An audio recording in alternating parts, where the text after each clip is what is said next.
நாளைக்கான வீடியோவில் என்ன நடக்குன்னு சொல்லிட்டு பார்க்கலாம். வீடியோக்குள்ளே போகிறதுக்கு முன்னாடி நம்ம சேனலில் லைக் அண்ட் சப்ஸ்கிரைப் பண்ணி சப்போர்ட் பண்ணுங்கள். வீடியோ வந்துட்டு ரொம்ப இன்ட்ரெஸ்டிங்காக போய்கிட்டு இருக்கோம்.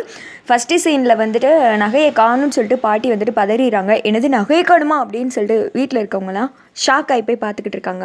உடனே வந்துட்டு ரேவதி சொல்கிறாங்க, பாட்டி கவலைப்படாதீங்க பாட்டி, நகை இங்கே தான் எங்கேயாவது இருக்கும், தேடுங்க அப்படின்னு சொல்ல கார்த்தி சொல்கிறாங்க, ஆமாம் பாட்டி வீட்டுக்குள்ளே வச்ச நகை எங்கே போகும், தேடி பாருங்க அப்படின்னு சொல்ல பேரண்டி நான் எல்லா இடத்துலையும் தேடி பார்த்துட்டேன், ஆனால் நகை இல்லைப்பா, இங்கே பாரு நான் இந்த டப்பாவில் தான் வச்சேன், இப்போ வெறும் டப்பா தான்ப்பா இருக்குது அப்படின்னு சொல்லிட்டு பாட்டி சொல்கிறாங்க. அதை கேட்டதும் கார்த்திக் ஒரு யோசனையாக இருக்குது. என்ன இது, எப்படி வீட்டுக்குள்ளே வச்சிருந்த நகை காணாமல் போயிருக்கோம் அப்படின்னு சொல்ல என்ன இது கொஞ்ச நேரத்தில் இன்னும் கும்பாபிஷேகம் ஆரம்பிக்க போகிறாங்க, இப்போ நகையை காணும்னு சொல்கிறீங்களே பாட்டி, இப்போ யார்கிட்ட போய் நம்ம என்னன்னு சொல்லிட்டு கேட்குறது, யாரும் இந்த மாதிரி தொலைஞ்சு போயிடுச்சுன்னு சொன்னால் நம்புவாங்களா, அதுவும் சாமி குத்தமாக வேறு ஆகி போயிடும், ரொம்ப வருஷம் கழிச்சு வேறு இந்த மாதிரி இது நடந்துட்டு இருக்கு கும்பாபிஷேகம், அதில் இப்படி ஒரு தடங்களா அப்படின்னு சொல்லிட்டு ஆளுக்கு வந்துட்டு ஃபீல் பண்ணுறாங்க.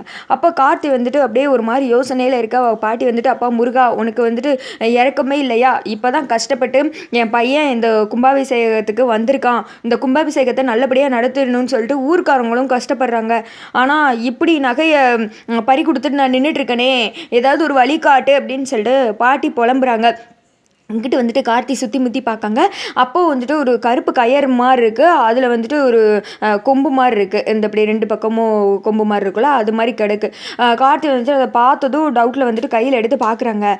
பாட்டி இது மாதிரி யாரும் இங்கே வீட்டில் போடுவாங்களா, இது யாரோடது அப்படின்னு சொல்ல கொடுப்பா அப்படின்னு சொல்லிட்டு பாட்டி பார்க்குறாங்க. இல்லைப்பா இந்த மாதிரி யாருமே இங்கே போட மாட்டாங்களே, இது நம்ம குடும்பத்து ஆளுங்களோடதே கிடையாது அப்படின்னு சொல்ல அதுக்கு வந்துட்டு மயில் சொல்கிறாங்க, ஆமாப்பா இது யாரும் நம்ம ஆளுங்க போடுற மாதிரியே தெரியலையே, இது யாரோடதாக இருக்கும், இங்கே வந்து விழுந்து கிடக்கு அப்படின்னு சொல்லிட்டு மயில் கேட்குறாங்க. அப்போ கார்த்திக்கு திடீர்னு ஒன்று ஸ்ட்ரைக் ஆகுது.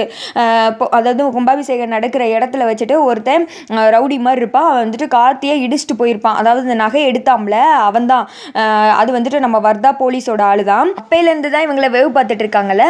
அப்போ கார்த்தியை இடிச்சதுமே கார்த்தி வந்துட்டு அவனை பார்ப்பாங்க, அவன் வந்துட்டு கார்த்தியை பார்த்ததோ ஐயோ அப்படின்னு சொல்லிட்டு விடுவிடுன்னு பயந்த மாதிரி ஓடுவான். அப்போ கார்த்தி அதை வந்துட்டு பெருசாக கண்டுட்டு இருந்திருக்க மாட்டாங்க, சரி சும்மா போகிறான் போல அப்படின்னு சொல்லிட்டு நினச்சிருப்பாங்க. நான் அவன் கழுத்தில் இருக்கிற இந்த கொம்பை மட்டும் சரியாக பார்த்துருப்பாங்க, இது என்னது அவனோடது மாதிரியே இருக்குது அப்படின்னு சொல்லிட்டு இதையே வந்துட்டு பார்த்துட்டு இருக்காங்க.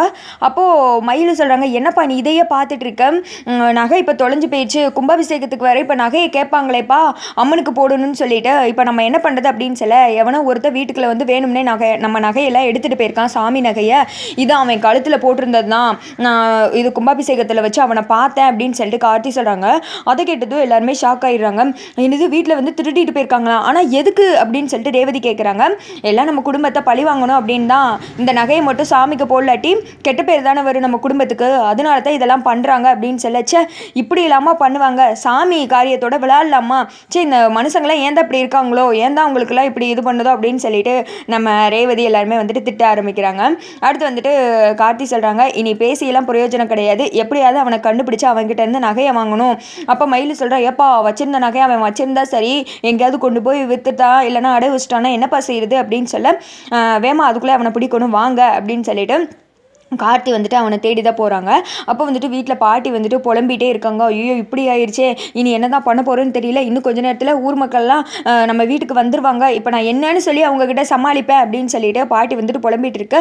ரேவதி தான் சொல்கிறாங்க, அன்றைக்கி கும்புற சாமி வந்துட்டு உங்களை கைவிட மாட்டாங்க பாட்டி, அதான் ராஜா போயிருக்கார்ல, கண்டிப்பாக நகையை மீட்டு கொண்டு வந்துடுவாங்க, எங்கள் வீட்டில் ஒரு பிரச்சனை இப்படி நடந்தப்போ ராஜா தான் ஹெல்ப் பண்ணார், நீங்கள் கவலைப்படாதீங்க பாட்டி நகை வந்துடும் அப்படின்னு சொல்லிட்டு இருக்கா. கார்த்தி வந்துட்டு யாருக்கோ கால் பண்ணிவிட்டு ஒரு இடத்துக்கு வந்துட்டு போகிறாங்க. அந்த திக்கோ சந்திராவை தான் காமிச்சிட்டு இருக்காங்க, நகை உனக்கு கிடைக்க போறதே இல்லடா அப்படின்னு சொல்லிட்டு நக்கலா சிரிச்சிட்டு இருக்கா. அதோட பார்த்தீங்கன்னா வீடியோ வந்துட்டு